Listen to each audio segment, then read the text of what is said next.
dia itu bisa bangkit bekerja kembali. Kalau sudah bekerja dan ekonominya sudah kembali, ya harus ditinggalkan minta-mintanya itu. Nggak boleh keterusan. Kadang yang Indonesia ngoten kadung enak njaluk sampai isok bangun omah tuku omah wis keterusan. Nah niku nggak boleh. Dalam ajaran kita itu nggak boleh minta-minta. Kalau tidak dalam keadaan tiga ini. Yang ketiga adalah seorang yang benar-benar miskin, nggak punya sama sekali, yang untuk memenuhi kebutuhannya, itu baru boleh sekedar untuk memenuhi kebutuhan. Soalnya dulu itu hadis ini kan sebenarnya ada sahabat sinten namine itu Kubaiso, nggak salah niku Kubiso ya.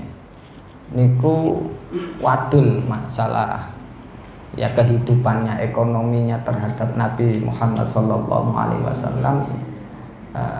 Wadul nang Kanjeng Nabi ngeten.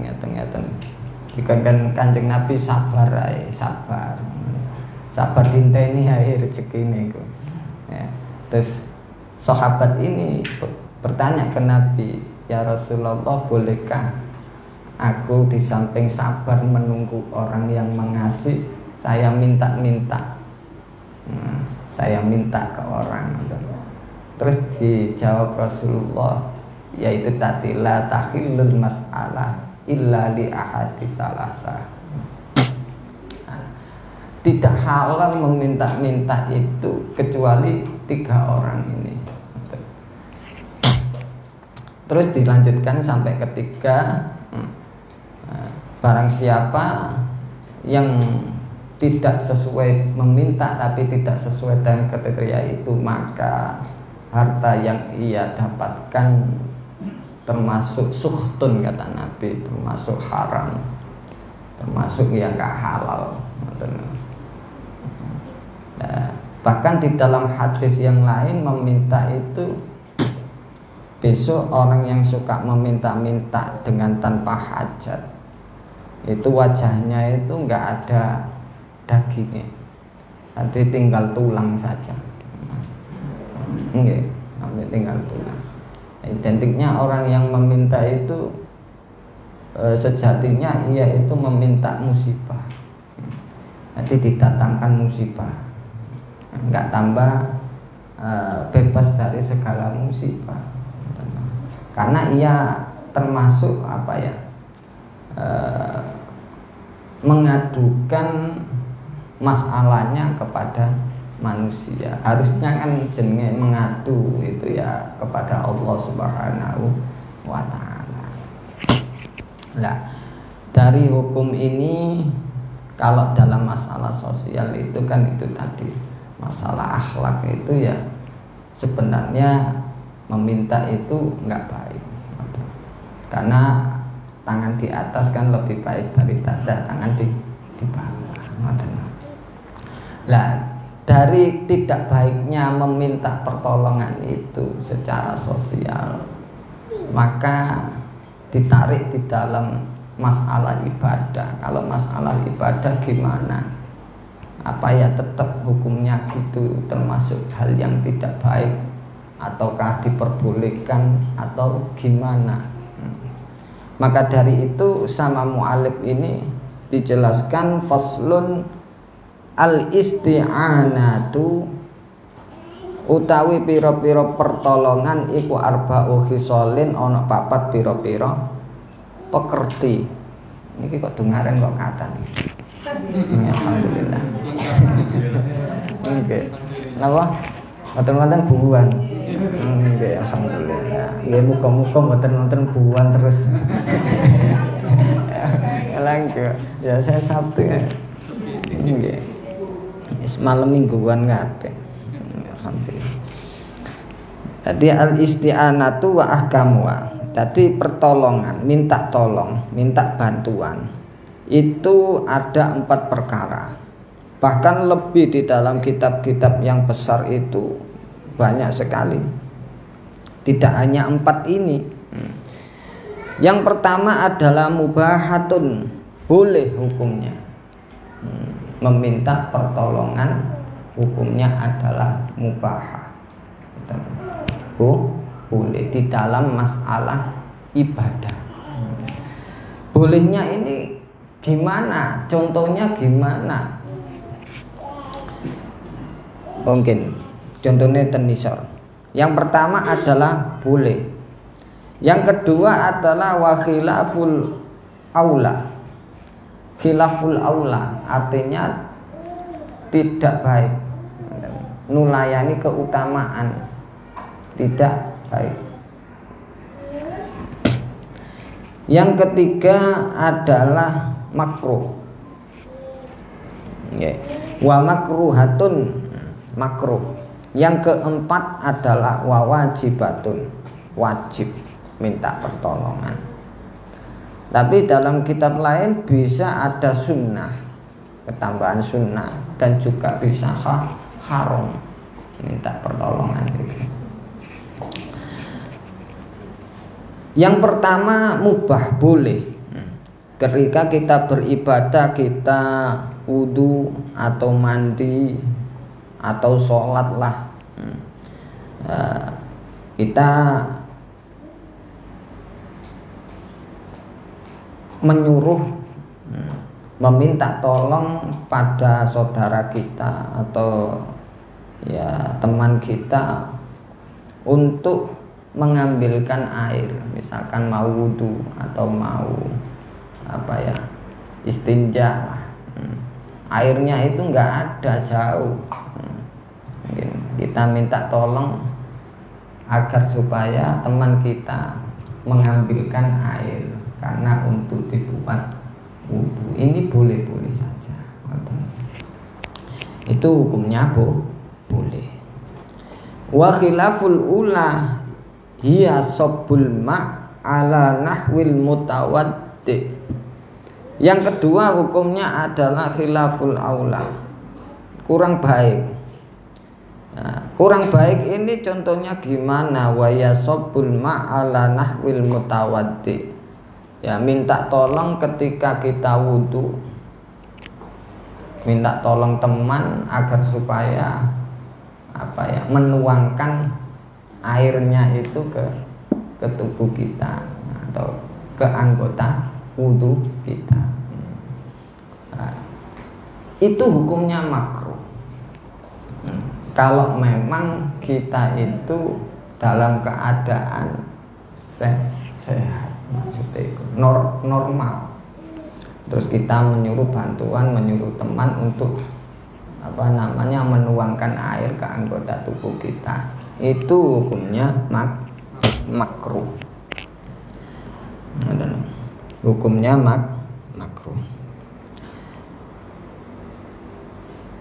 Terus yang apa? Makruh ya. Oh niku wau khilaful aula ya. Nggih, khilaful aula itu menyuruh menuangkan air, niku hukumnya khilaful aula, kurang baik. Wa makruhatun, yang ketiga adalah makruh. Ya liman yuhsalu a'dha'u. Dihukumi makruh ketika kita itu bersuci, wudu atau mandi, menyuruh orang lain tidak hanya menuangkan tapi juga mewudukan, menggosok-gosok.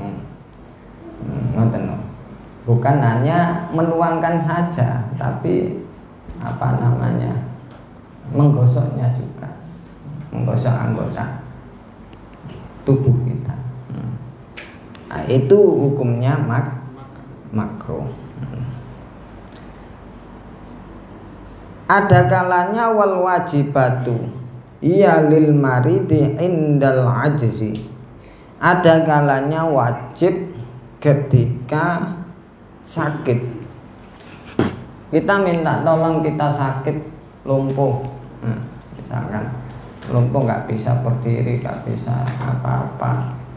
Nah, minta tolong kepada keluarga kita, teman kita untuk wudhu karena mau sholat, mengambil nggak bisa, karena nggak bisa berjalan untuk mengambilnya, tapi bisa untuk tangannya saja misalkan wudhunya, cuman nggak bisa mengambil, atau lumpuh total, ya lumpuh total lah istilahnya, menyuruh teman kita untuk mengambilkan air dan membantu berwudu, itu wajib hukumnya bagi orang yang sakit total, itu wajib meminta pertolongan, bahkan harus.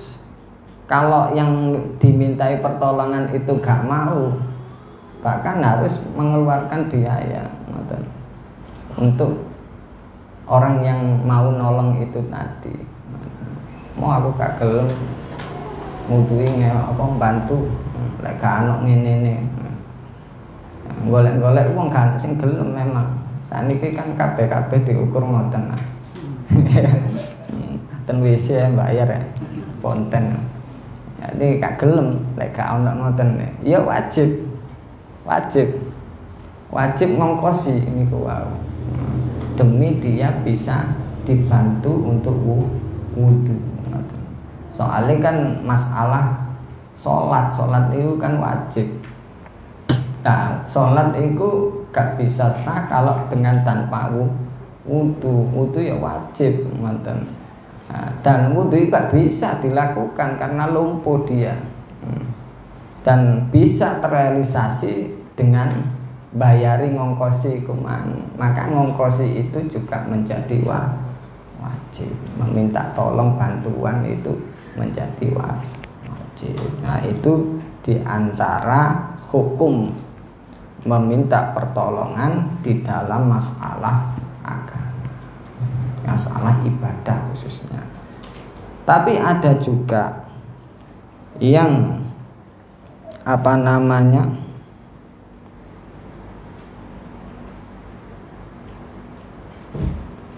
yang sunnah, yang sunnah itu contohnya gimana di dalam kitab Kasyifatus saja itu ada i'anatul munfarid anis sofi bimuwafaqati fi mawadi'i masalan,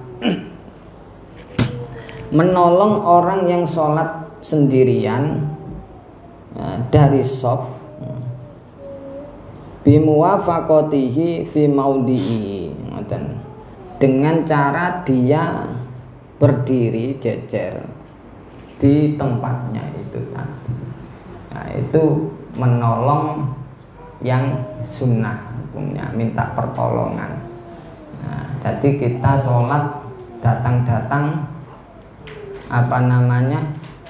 sendirian, kemarin kan dijelaskan gak boleh ketika sholat berjamaah itu sholat sendirian di belakang sof ijenan tok gitu. Padahal ngarepe kosong, bahkan bisa menjadikan sebab jamaahnya itu enggak sah. Nah,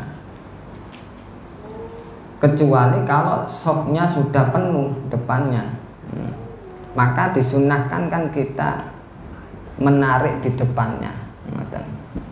Nah, menarik di depannya ini artinya meminta bantuan ke teman kita yang berdiri di depan, dan meminta bantuan itu tadi hukumnya sunnah, supaya dia enggak kena hukum makruh berdiri di belakang sendirian yang bisa menyebabkan hilangnya fadilah jamaah itu tadi.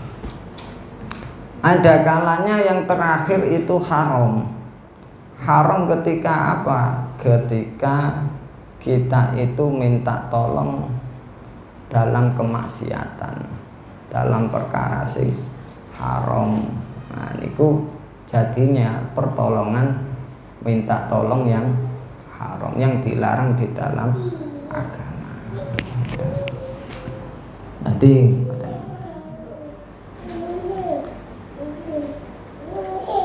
jadi di dalam minta tolong itu dibagi menjadi beberapa hukum. Ada berapa itu tadi? Ada 6 gitu. Ada 6 hukum